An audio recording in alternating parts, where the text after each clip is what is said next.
مولاي صل وسلم دائما أبدا على حبيبك خير خلق كلهم محمد سيد الكونين والثقلين محمد سيد. Assalamualaikum warahmatullahi wabarakatuh. Saya 2190268 Basharuddin bin Amiluddin daripada 1 FSTPC Falsafah dan Isu Semasa, ingin membentangkan agama dalam kehidupan insan. Okey, mari kita lihat.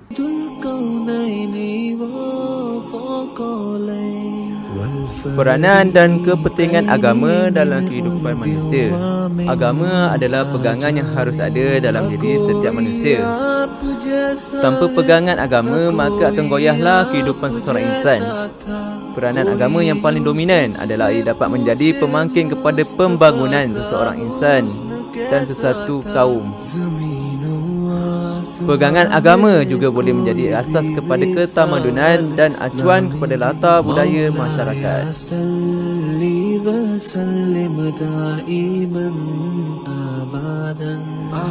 Agama juga dapat membentuk pandangan semesta seseorang dan sesebuah masyarakat serta perilaku dan tindak laku mereka dalam kehidupan.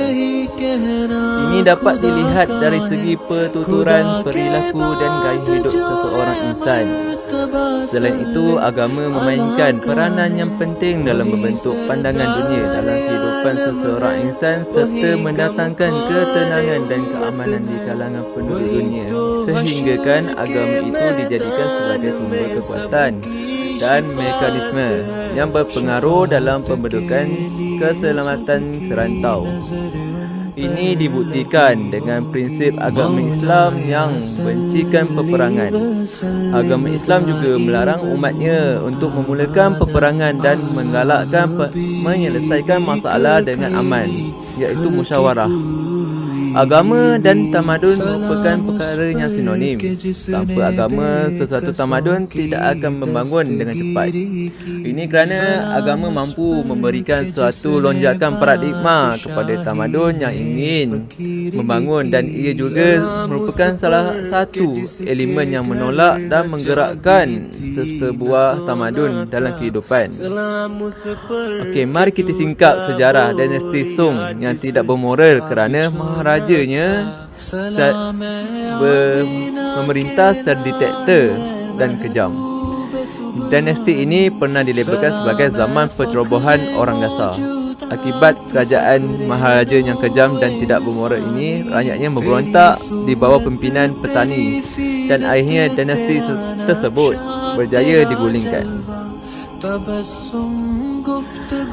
Dengan ini dapatlah kita menyimpulkan bahawa agama memainkan peranan yang amat vital dalam kehidupan manusia dan seterusnya dalam pembinaan tamadun.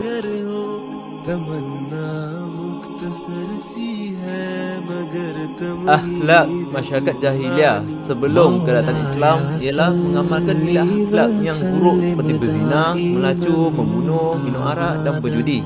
Nilai ini telah sebati dengan kehidupan mereka.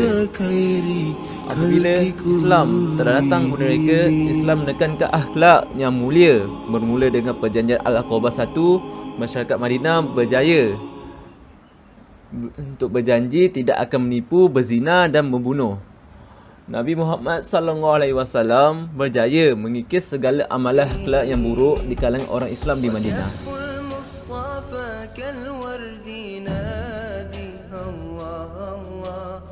Antara kesan kedatangan Islam terhadap zaman jahiliah adalah sebelum kedatangan jahiliah, masyarakat jahiliah hidup berpisah dalam kabilah dan bani masing-masing. Setiap individu mempunyai ketaatan, semangat asabiah kepada kabilah dan sangat prejudis kepada kabilah yang lain. Semangat ini juga menyebabkan mereka memihak kepada kabilah tanpa mengira sama ada mereka berada dalam keadaan benar atau salah. Ini telah menimbulkan masalah permusuhan antara kabilah berleluasa. Selepas kedatangan Islam, Masyarakat Islam Madinah berjaya membentuk sebuah masyarakat ummah Islamiyah tanpa mengira kaum dan suku. Kesetiaan kepada kaum tidak lagi wujud dan digantikan dengan ikatan persaudaraan. Contohnya, Nabi Muhammad SAW berjaya mempersaudarakan orang Ansar dan Muhajirin.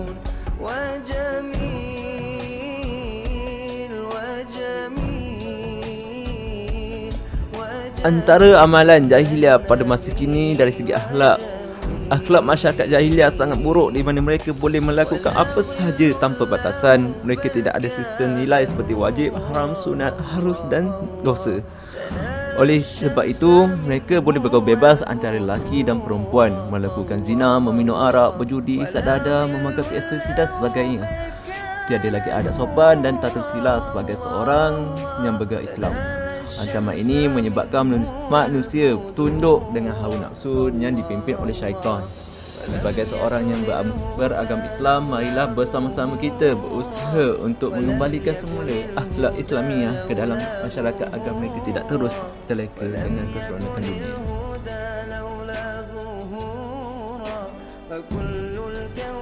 Rumusannya, terdapat banyak persamaan dalam amalan masyarakat sekarang dengan masyarakat Arab jahiliah dahulu. Seolah-olahnya sejarah tersebut kembali berulang dan menjadi duri dan daging, walaupun dalam bentuk budaya yang berbeza, yakni zaman sekarang dan zaman jahiliah, tetapi lingkungan konsep jahiliah masih sama seperti akidah, ibadah, sosial dan akhlak dan ekonomi.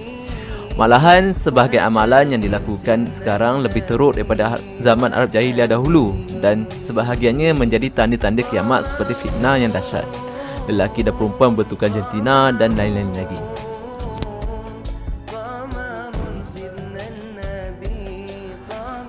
Hadis Nabi SAW, sesungguhnya aku tinggalkan kepada kamu dua perkara yang sekiranya kamu berpegang teguh dan mengikuti kedua-duanya, nescaya kamu tidak akan tersesat selama-lamanya. Itulah Al-Quran dan Sunnahku. Merujuk pada hadis Nabi ini, punca utama kepada amalan jahiliah ini disebabkan kita meninggalkan dua perkara berat, iaitu Al-Quran dan Sunnah Nabi SAW.